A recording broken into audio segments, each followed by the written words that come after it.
Travel back in time with a trip inside the Iowa's News Now vault. The destruction of Hiroshima was very nearly complete. 90% of the buildings were blown apart in seconds. About 120,000 people died from the blast, its heat, and radiation. Many thousands more died in the following few years.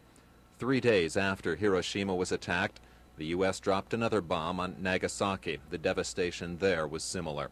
Tom Rolick, an assistant professor of Asian languages at the University of Iowa, says the bombings to him are incomprehensible. I think that the United States in general defines terrorism as acts of violence against innocent civilians. And I think that unfortunately this is exactly what happened in the bombing of Hiroshima. It was an act of violence against the innocent citizens.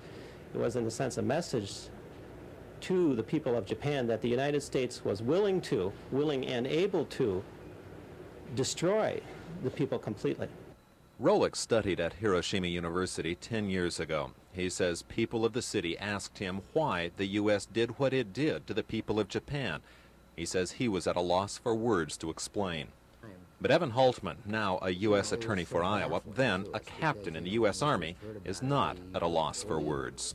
I have absolutely no doubt in my mind or any reservation that the decision by President Truman, the commander-in-chief, was a wise decision. It saved at least, in my judgment, and I think those who have made a similar analysis, at least 2 million casualties. Haltman says the battle for Japan would have been the bloodiest in the history of mankind. The U.S. was scheduled to invade Japan in October of 1945. Haltman says there were only 2 places such an attack could have occurred, and the Japanese were waiting at both.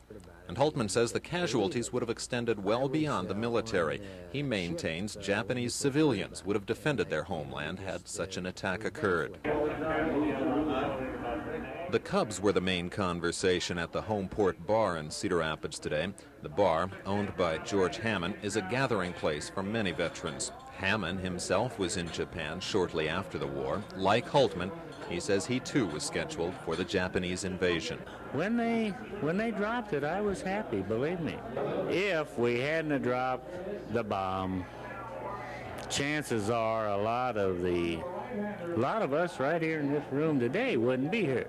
And Haltman thinks the dropping of the bomb served another purpose, a warning to the world of the awesomeness of the weapon.